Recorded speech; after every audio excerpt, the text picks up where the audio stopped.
Anda menyaksikan Breaking News Kompas TV, Saudara. Televisi Nasional Iran mengumumkan Mujtaba Khamenei sebagai pemimpin tertinggi Iran menggantikan ayahnya Ayatollah Ali Khamenei yang terbunuh dalam serangan gabungan Amerika Israel. Pengumuman Mujtaba Khamenei yang berusia 56 tahun sebagai pemimpin tertinggi disambut rakyat Iran. Menunjukkan Mujtaba dilakukan saat perang Iran melawan Amerika dan Israel masih berlangsung. Namun, Mujtaba Khamenei belum banyak terdengar sejak perang dimulai. Mujtaba juga belum pernah masuk ke struktur pemerintahan Iran. بهت فرو رفته است. تحلیلگران پنتاگون که روی نقشه ها خیز برداشته بودند قاطع مجلس خبرگان حضرت آیت الله العظما سید مجتبی خامنه‌ای رهبر عزیز ما ولی فقیه ما الله اکبر.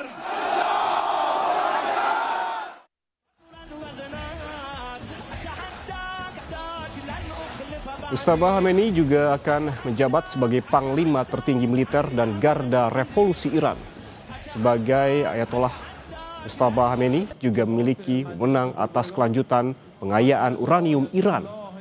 Mujtaba terpilih atas putusan majelis pakar yang beranggotakan 88 ulama Iran yang bertugas memilih pemimpin tertinggi.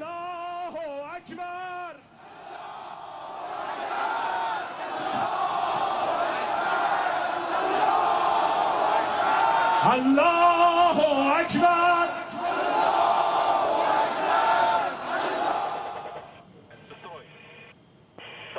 Sementara itu, Saudara, berikut ini adalah visual yang dirilis oleh Kementerian Pertahanan Uni Emirat Arab yang memperlihatkan pertahanan udara Uni Emirat Arab menghancurkan drone Iran. Otoritas militer Uni Emirat Arab bilang 16 rudal Iran dihancurkan. Sementara total 117 drone terdeteksi di wilayah udara Uni Emirat Arab, 113 diantaranya berhasil dihancurkan.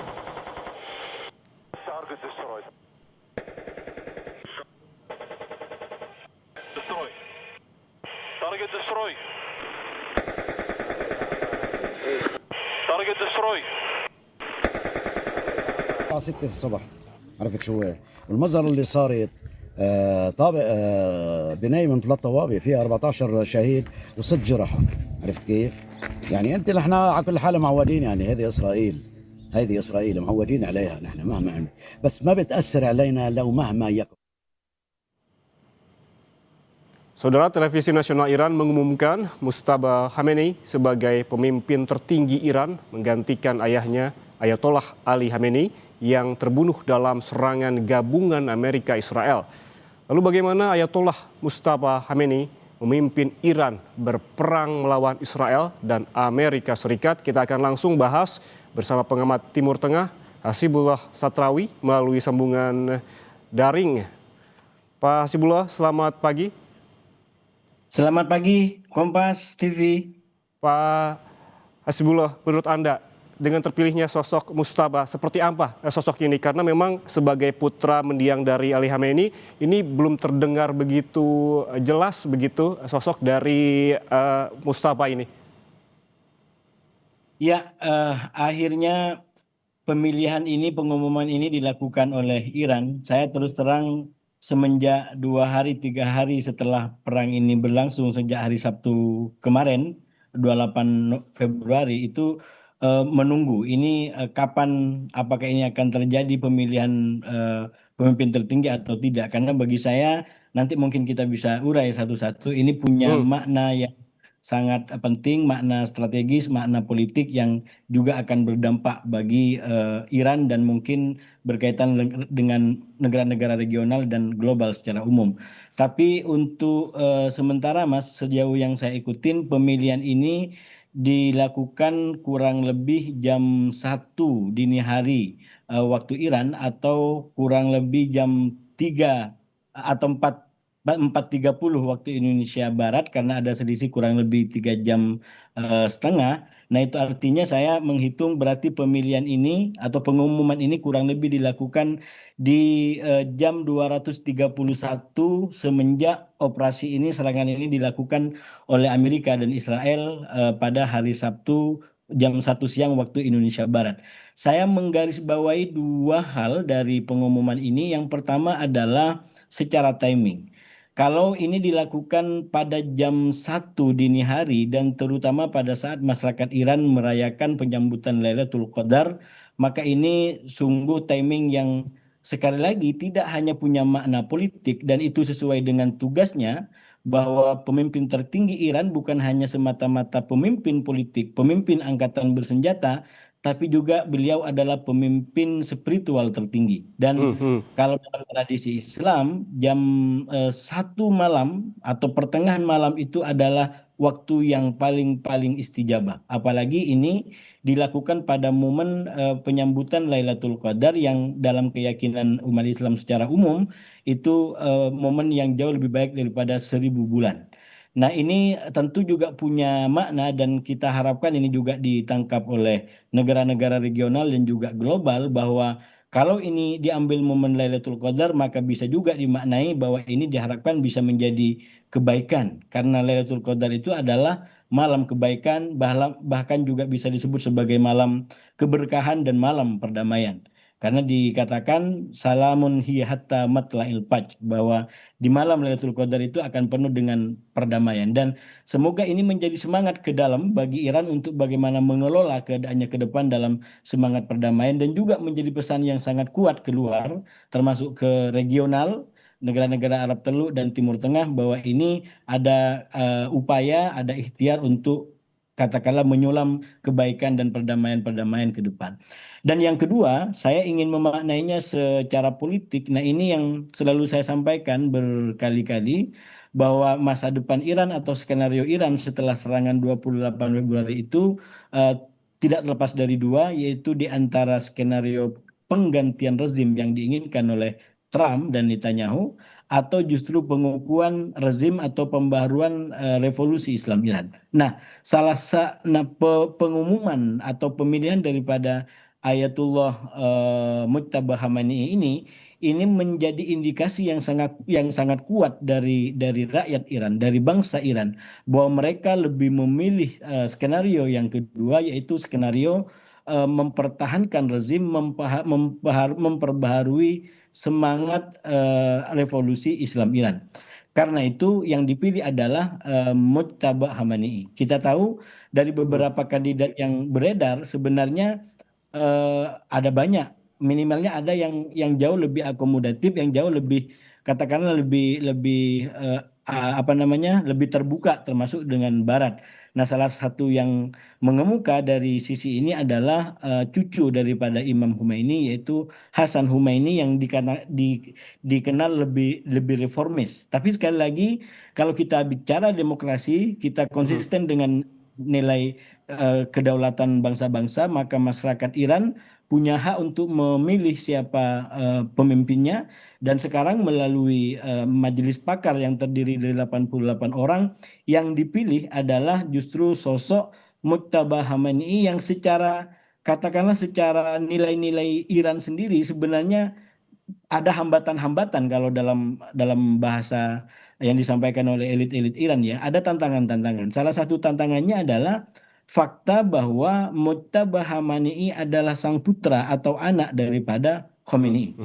Ini menjadi sebuah tantangan karena Iran secara konstitusi tidak menginginkan penurunan tahta atau pewarisan kekuasaan. Dan ini untuk pertama kali terjadi di mana Ayatullah yang tertinggi, mursyid yang paling tinggi itu kemudian turun, atau bukan turun, dipilih kepada putra yang bapaknya juga sebelumnya menjabat sebagai pemimpin tertinggi tersebut. Dan ini satu yang menurut saya tantangan yang dihadapi oleh para ulama, para pemimpin di Iran. Dan yang kedua yang mengemuka dan cukup keras menurut saya juga perdebatannya tentang mekanisme pemilihan. Secara konstitusional, mekanisme pemilihan itu dilakukan harus secara langsung, secara in person. Dan persoalannya sekarang menghadapi situasi yang susah untuk melakukan pertemuan secara langsung. Karena itu perdebatan-perdebatan yang terjadi sebelum pengumuman ini, bagaimana nanti kalau pemilihan Ayatullah Mujtaba Khamenei ini dilakukan tidak secara langsung? Bagaimana tingkat penerimaan? Nah, rupanya pada akhirnya ketika ini diumumkan berarti paling tidak mayoritas daripada majelis pakar ini sudah apa ya namanya ya, mampu melampaui dan mengatasi kendala-kendala tadi, walaupun sekali lagi itu tetap menjadi sebuah catatan, tapi mungkin karena situasinya yang darurat, situasinya yang memaksa, maka Oke. kemudian tidak harus pemenuhan 100% sebagaimana pada zaman sebelum perang. Ini kan zaman-zaman perang. Nah, pesan dari situ justru lebih kuat bahwa ini memang sengaja memilih sosok yang bernama Mujtaba Khamenei, walaupun dengan catatan tadi yang artinya semakin mengukuhkan pesan perlawanan, pesan pengukuhan dan pembaruan terhadap revolusi Islam Iran.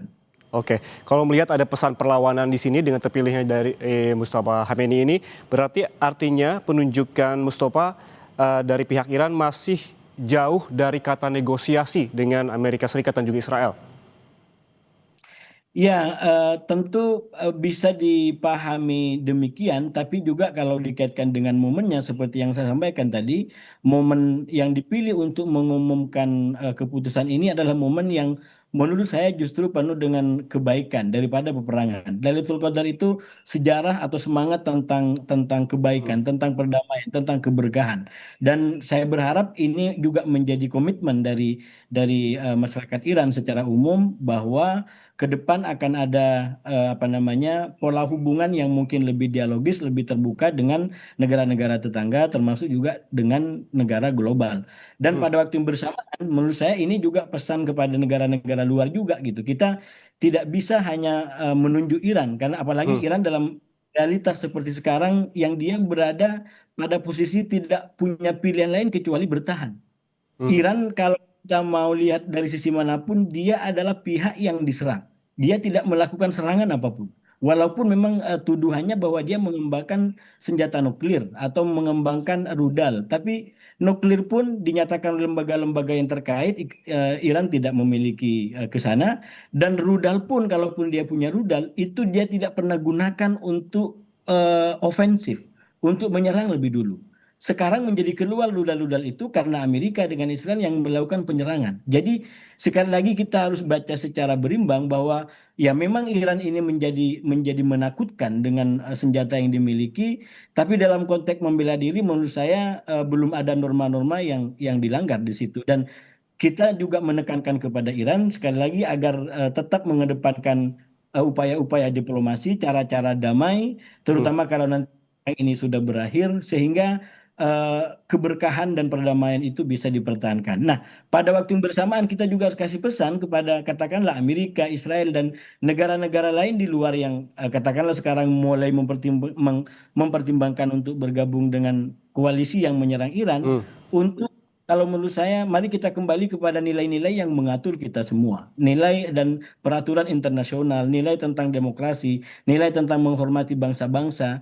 Walau bagaimanapun ya, ini apa namanya Iran punya rudal seperti itu sekali lagi dia tunjukkan bahwa rudal-rudalnya hanya dilakukan dalam konteks membela diri. Tapi kita juga pesankan kepada Iran kita semoga ke depan bisa istilahnya mengelola. Kalau dalam konteks Iran kan ini sama, Iran dan Amerika kurang lebih menganggap yang lain adalah ancaman. Nah, sekarang harus mengelola secara logika akal sehat dan kemanfaatan bahwa ketika perang terjadi seperti sekarang justru yang terjadi adalah dampak yang lebih besar lagi.